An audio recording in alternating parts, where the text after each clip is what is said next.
আপোনালোকে জানে আমাৰ লোকসভা নিৰ্বাচন সমাগত আৰু লোকসভা নিৰ্বাচনত আমি পোনপ্ৰথমে কৈছোঁ আমাৰ পাৰ্টিজন বিপুল ভোটত জয়ী হ'ব, আমাৰ বিৰোধী নাই। এতিয়া কথাটো হ'ল কি, পশ্চিম জোনাই মণ্ডল ভাৰতীয় জনতা পাৰ্টিৰ অন্তৰ্গত আমাৰ 6টা মৰ্চা আছে। এই 6টা মৰ্চাৰ আমি আজি পুনৰীক্ষণ কৰিছোঁ। আমাৰ লোকসভাৰ পালৰ পৰা মণ্ডলৰ প্ৰভাৰী হিচাপে ৰঞ্জিত পেগু ডাঙৰীয়া আজি উপস্থিত আছিল। তেখেতৰ সৈতে বহি আলোচনা কৰি আমি 6টা মৰ্চা পুংখানুপুংখভাৱে আলোচনা কৰিছোঁ।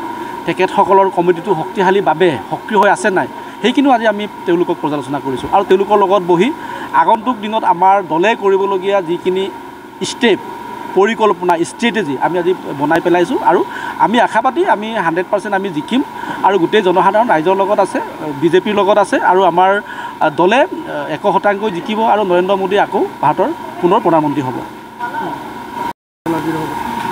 আমাৰ আজি সভাটো খুব জেনেৰেল মিটিং নাছিলে, আমাৰ বিশেষ সাংগঠনিক সভা আছিলে। আমাৰ আগন্তুক লোকসভা ইলেকশ্যনত কিদৰে আমাৰ যুৱ চামে যোগদান কৰিব এই বিষয়ে আমাৰ ভালকৈ আলোচনা হৈছে আৰু পলিচি মেকিং এইবিলাক কৰা হৈছে। মানে এইবাৰটোতো আমি লোকসভা ইলেকশ্যনত এনে বিশেষ কিবা নাই, মানে প্ৰতিদ্বন্দ্বী নাই আমাৰ লগত। আপোনালোকে গম পাইছে আজি তাৰিখলৈকে বিৰোধী দলে কেণ্ডিডেট দিব পৰা নাই। গতিকে এইটো লক্ষ্যটো লৈ আমি ভালকৈ আমাৰ ভাগে আমি প্ৰিপাৰেশ্যনটো হৈছোঁ। যুৱ শক্তিভাৱে আমাৰ প্ৰস্তুতি খুব ভালকৈ আমাৰ প্ৰস্তুতি চলি আছে। আৰু আমাৰ বিজেপিৰ আজি ইলেকশ্যন ওচৰ চাপিছে বোলে নহয়, আমি গোটেই বছৰে বিজেপিৰ কাৰ্যকৰ্তাই সমাজৰ কাৰণে কাম কৰি থাকে। আপোনালোকে দেখি থাকে যিকোনো সমাজৰ কামবিলাকত আমি জড়িত আছে। গতিকে আমাৰ ইমান এতিয়া ইলেকশ্যন ওচৰ চাপিছে বুলি ইমান কাম কৰিবলগীয়া নাথাকে, যিবিলাক আমি অলপ শুধৰাই আছে। গতিকে আমি যিকোনো টাইমত গোটেই বছৰৰে আমাৰ বিজেপি কাৰ্যকৰ্তাখিনি কাম কৰি থাকোঁ। আজি আমাৰ পশ্চিম জোনাই মণ্ডলৰ যুৱ মৰ্চাৰ বিশেষ সাংগঠনিক সভা হৈছে। ইয়াতে খুব যুৱকসকল উৎসাহেদি ওলাই আহিছে। আগন্তুক 19 এপ্ৰিল তাৰিখৰ যিটো ভোট দিব লাগে, এইখিনি যাতে আমি সফলভাৱে ৰাইজক দিয়াব পাৰোঁ, তাৰ কাৰণে আমি যুৱ মৰ্চাক আমি আলোচনা কৰিছোঁ, নিৰ্দেশনা দিছোঁ যাতে ৰাইজে এইবাৰ আকৌ তৃতীয়বাৰৰ কাৰণে নৰেন্দ্ৰ মোদীজীক যাতে সুস্থিৰভাৱে ভোট দি পিনি তেখেতক তৃতীয়বাৰৰ কাৰণে যাতে প্ৰধানমন্ত্ৰী বনাব পাৰে, তাৰ কাৰণে আমি আলোচনা কৰিছোঁ।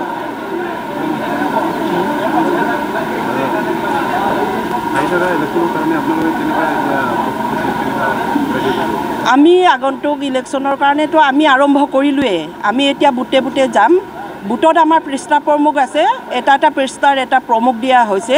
এই প্ৰমুখবিলাকে ঘৰে ঘৰে গৈ পিনি আহ্বান জনাব, আমাৰ মোদীজীক ভোট দিবৰ কাৰণে আহ্বান জনাব। আৰু এই পৃষ্ঠা প্ৰমুখক লগত আমি বুথ কমিটি এড কৰি দিয়া হৈছে। বুথ কমিটিয়ে অন্য বাহিনী হিচাপে লগত লৈ যাব আৰু বুথ বাহিনীৰ লগত আমাৰ মণ্ডল সমিতি আছে, মণ্ডল সমিতিয়ে তাতে সহযোগ কৰি পিনি আমি পৃষ্ঠা প্ৰমুখলৈ যোৱাৰ ব্যৱস্থা কৰিছোঁ। আমাৰতো 100% 100% আমি জিকাটো আমি এতিয়ালৈকে আপোনালোকে দেখিছে, বিৰোধীয়ে এতিয়ালৈকে পাৰ্টি ঘোষণা কৰিব পৰা নাই, কংগ্ৰেছে এতিয়ালৈকে পাৰ্টি ঘোষণা কৰিব পৰা নাই।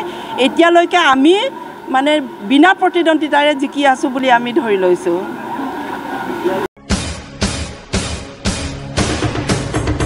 नोंथांमोना गावबा गावनि गथ'खौ सासे राफोद गेलेगिरि खालामनो गोसो दं नामा? रायजोआरि हादरारि हादर गेजेर थाखोसिम गेलेगिरि खालामनो गोसो दंब्ला नोंथाङा गोबाव दा खालामसै। सासे राफोद रोंखा-राखा गेलेगिरि खालामनो थाखाय नोंथाङा जानजि खाफ्रादो आरो मुं थिसनहैदो। चिरां जिल्लानि सिङाव थानाय सोलिफु फोरोंसालि बल्लामगुरि काराटे एकाडेमि फोनांजाब राहा 8720903713 बड' हाउस काराटे एकाडेमि दलाइगाव फोनांजाब राहा 6900451157 बेंटल काराटे एकाडेमि फोनांजाब राहा 9678041226 बिरनगाव काराटे एकाडेमि फोनांजाब राहा 6901341656 आरो दालिगाव काराटे एकाडेमि फोनांजाब राहा 8720903713 बैफोर मख'नाय सोलोंसालिनिफ्राय सिगांनिफ्रायनो रायजोआरि हादरारि हादर गेजेरारि थाखोनिफ्राय बान्था मोननो हानाय सोलोंसाफोर मोननो हाबोनाय सोलोंसालि। बे मख'नाय फोरोंसालियाव रोंगौथि गोनां फोरोंगिरिया फोरोंथाय होनानै नोंथांनि गथ'खौ सासे राफोद गेलेगिरि सोरजिनायाव मदद आरो जाफुंसार खालामगोन। अब्ला मानोथो गोबाव खालामनो, थाबैनो मुं थिसनहैदो।